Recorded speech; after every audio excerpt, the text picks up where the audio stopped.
what I'd like to illustrate today is the three different representations of a function that are most commonly used. One of those ways of representing a function is through a graph. Another is through a formula. A third is through a table. I'd like to show you how these are all connected. Let's start with a formula.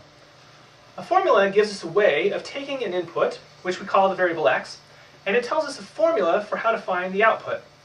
So here, f, the name of my function, in parentheses next to it is the input. In this case, it's x. For that input x, my output is formed by this formula. I'm going to take x, I'm going to square it, and I'm going to subtract 2 times x. Now, we can use that formula to create a table.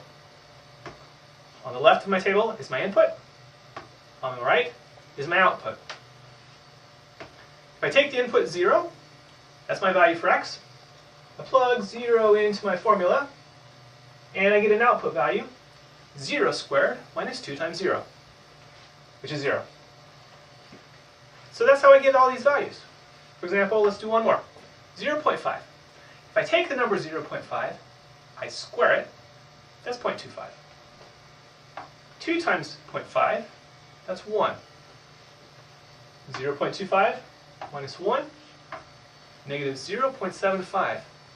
This table summarizes the values that I get from my formula. But I don't actually need the formula if I have a table. For example, if I need f of 2, I don't need to do any calculations. It's right here in my table. The input of 2 gives me an output of 0. There's no calculations when you have a table. It does all the work for you. Let's now look at the graph. The graph summarizes the same information as the formula and the table, but it does it graphically. On the horizontal axis, I put my input variable. On my y-axis, I put my dependent variable. And so here's how it works. If you tell me an input, for example 1, I go to the x value, x equals 1. This is my input. I look at the graph, and I find the point on that vertical line, and I identify its y value. So at this vertical line, x equals 1, the y value equals negative 1. That's the value of the function. The input value of 1 gives me an output value of negative 1. If I put 1 in the formula, 1 squared minus 2 times 1, that's negative 1. 3 different representations of the exact same function. Now, there are some key points that are fundamentally important.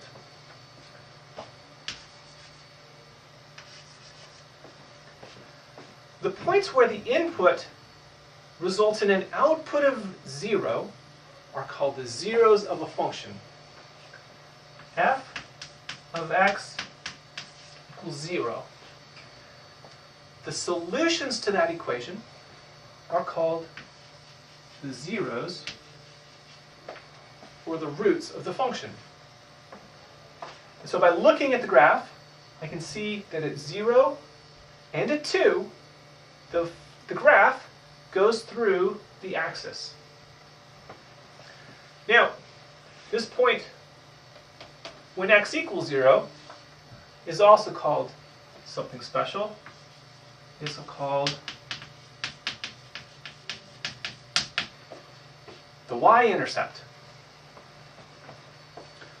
So 3 representations of a function: a formula, a table, and a graph.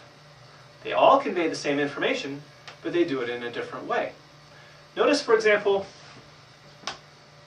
the formula encodes all of the information about the function for all values of x. The table that I've created, it only has 6 points. And so it's unable to be able to describe the entire function. For example, I don't really know what happens to any of the points between 0 and 0.1, or between 0.1 and 0.5. The graph does a lot better job, right? it somehow is able to describe the output values for an entire range of input values. Problem with a graph, if I just look at it, I can have a hard time finding exactly what value this is. Right? I have to go over 1.1, 1.2, I can't tell. The formula would allow me to calculate exact values. The second thing about the graph, I can't fit the whole thing on. I can only fit a finite part of my graph.